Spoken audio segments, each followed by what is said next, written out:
Coach Chris Hassner, the Medina Bees boys varsity basketball coach. Thanks for taking your time today and being interviewed. No problem. I'm just going to ask you some questions about drug testing in the high school here, other high schools, and basically see how effective we think it is. Okay. What do you think the advantages of having random drug testing programs are? Well, there's been a lot of controversy. There's been a lot of controversy with this from parents because it says an invasion of privacy. I think it's absolutely outstanding to have it. It's a no-brainer for me. Having 4 children of my own, I want them drug tested. We had another coach in our district that went through the deaths of kids from overdoses. In almost every article, the parents said they had no idea. So to me, I can't imagine a parent would not want to know that their kid's taking drugs. And the way most school systems have it set up now, you can go out and get help. It's not like there's just a punishment. And to be honest with you, as a parent, sports are the least of my worry. As a coach, that's the least of my worry. My most worry is about the kid. If we're worried about missing games or being caught taking drugs, I think we maybe have some of our ideals mixed up. Do you see any disadvantages of having these kind of programs, though? I don't see disadvantages as long as I know there's been positive, I think they call them positive negative tests. False positive. Or false positive tests.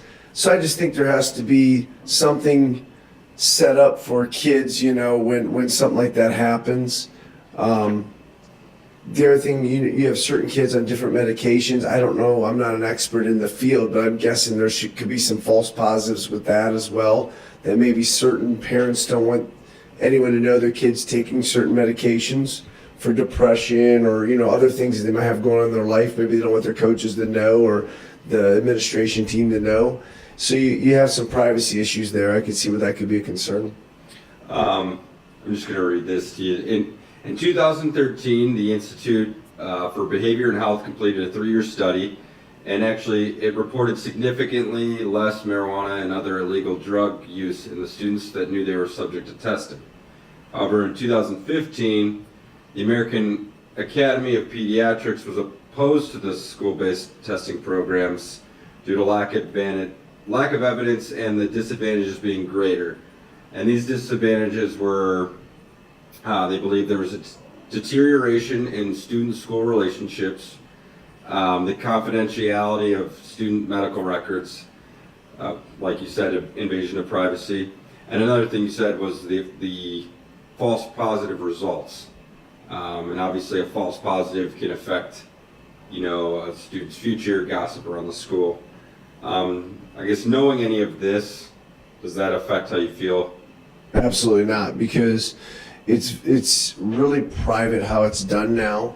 And like my kids go to Wadsworth, everybody gets tested. So it's not just random drug testing, it's everybody gets tested. And that's what I'd even like to see our school at Medina move to, where everyone gets tested. Forget about the random drug testing. And maybe they test them before the season. The problem is it comes cost. But I'd love to see them do it before the season, during the season, even after the season. And I think it should be all activities. Let's keep an eye on all kids rather than just our athletes. Why are they special to anybody else? If my kid doesn't play sport, I still would want to know. And I can, as a teacher, I could probably tell you kids that are more at risk, and people don't want to believe it or know it, but some of those kids that are at risk have that drug use going on in their home. Some kids even tell us that they're allowed to smoke marijuana with their parents, vape, smoke cigarettes, and unfortunately those houses, I think the school system has to get involved and teach kids between right and wrong, because most adults know that that's inappropriate behavior for a kid to be smoking and drinking and vaping at an underage, even if they're under the guidance of their parents, to use illegal drugs, that's completely wrong. And I think that's where the schools need to be part of it. Yeah, I was actually going to my next question was going to be, do you think testing should be implemented to all extracurricular activities? And I know some schools even implement it for parking passes and things like that. Do you think athletes almost feel singled out at all? The fact that they're the only ones, I mean, kids travel for encore and other, arts. Absolutely. groups. Absolutely. I mean, it doesn't make sense, but to be honest with you, I've never even heard a complaint at Medina about anybody. The only thing I've heard is the band should have to do it, but no one's complaining because they have to do it. There's no kids going, this is ridiculous that we have to take a drug test. It's become natural and normal to the kids. And it goes back to this. I just can't believe. I mean, there's nothing good about drugs. Let's be honest with you. It's to impair the way you think or act or feel. It might make you feel a little more comfortable in situations, but that isn't school. I mean, I just don't understand how people could think that it's a bad thing to drug test when we're helping a kid from numbing himself from the reality that he's dealing with. Like this is a chance to find out that a kid's putting something in their body to cover up for a lack of something else. Whether, people overeat, they take drugs, they drink, they smoke. They do that not because it tastes good or it's good the first time you puff on a cigarette. It's because of the numbing effect that it gives you. So we're trying to find out kids that are using these variables to make them feel better. That's a problem and an issue. We have to figure that why that is. And they're not going to tell you, most kids, unless they have a really good relationship with you. And to be honest with you, teachers don't have as much time as they had in the past, even counselors. So this is another step, in my opinion, to catch some of those kids that are falling through the cracks. I mean, shoot, they're opening things in the different counties, different rehab facilities for heroin. Well, it just doesn't come about, all of a sudden I'm just going to try heroin. I mean, we could catch these kids at earlier stages that are struggling and move on to those extreme drugs. Well, as a coach, do you feel inclined to kind of protect your students? For instance, if you knew something was happening, do you try to avoid or try to, if you know a drug test is coming or something, do you try to help your kids out? Or do you kind of you kind of want them to, I mean, you don't want your kids to get in trouble, but you know what I'm saying? Do you think that it's better for them? As coaches, we have no clue when they're getting drug tested, any kid. And I've had kids that have played for me. I've been coaching 25 years that I've pulled in my office and flat looked them in the face and said, it looks like you're using drugs because your behavior's different, your attitude's different, even the demeanor, the effort, everything's different about them. And I said, I can't prove it. I can't give you a drug test. And if I could, I would. Because we're talking about a kid's life here. Not the basketball is secondary, everything else is secondary. I mean, for a kid to be using that much that we can see their behavior change, there's a problem. It's not like it's just a one-time use. It's something that's probably being used over and over again. That's an issue and a problem. So if we don't do drug testing, my question to those people would be, so how do you figure those things out? You can't say go ask them. They're not going to tell you. I mean, we all lied to our parents growing up, right? We all lied to them. We didn't go, hey, Mom, Dad, I went out and drank tonight. I went out and smoked weed or, took acid or whatever it may be. You don't tell your parents that. You don't tell adults that. Somehow you have to get caught and found out. That's how your behavior's changed. Well, this is a safe way, and the schools have it set up now where there's different things. If you know you're doing it and using it, you can turn yourself in. There's no punishment, but they get you help. Either way, any way that you are caught now in schools, there's systems set up to give you help immediately for your issue and your problem. Do you feel, you obviously feel very strongly that it's great, and you support it, and you're gonna follow the district's policy of suspension or whatever, criteria they meet. Do you feel other districts are doing the same? Well, first of all, I don't necessarily agree with our district's Okay. punishment for the crime. I don't necessarily believe that, because my dad and I go round and round. We kind of have the same philosophy of this. Why should a home? I know you're part of a school and but like if a kid gets in trouble and smokes on a weekend and he's just a regular student, why should it be a punishment at school? That's not in school.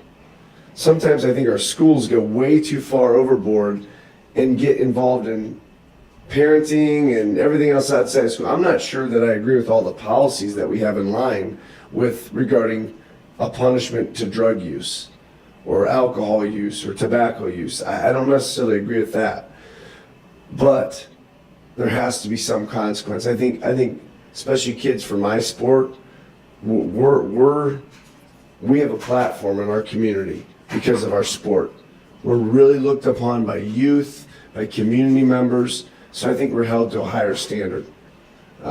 So I think there should be some punishment. Now, with that being said, a kid comes to me and says, "Coach, I'm struggling.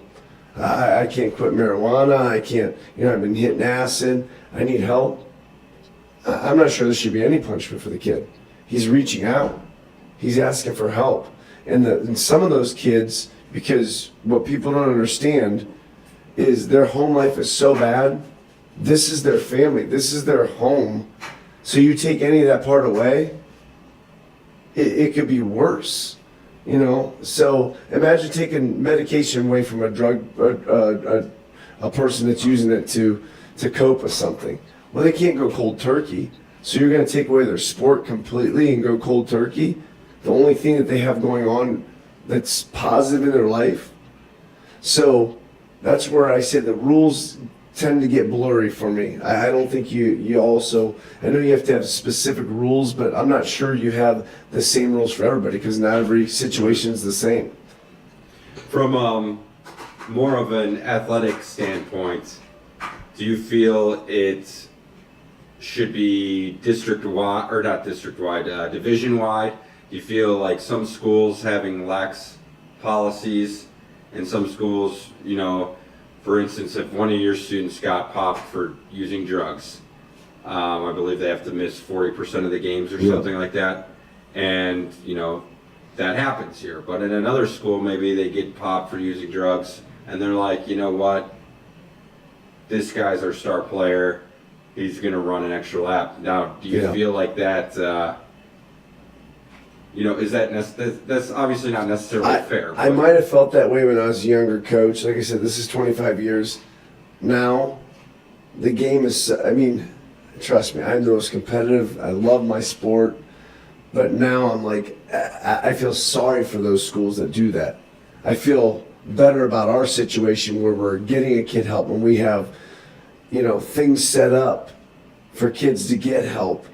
I almost feel bad for that kid in those other programs. And if you lose a game because of that, you lose a game. It's just so minor compared to what we're really dealing with, the issue we're really dealing with. Have you ever encountered a false positive happening here? Actually, I did. I have not, but my one friend that has a kid here did. They retested her, and perfectly fine. Okay.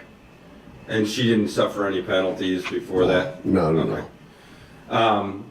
My next question is going towards the differences between hair testing and urine testing. Obviously, hair testing goes back way farther. It's significantly more accurate and harder to cheat.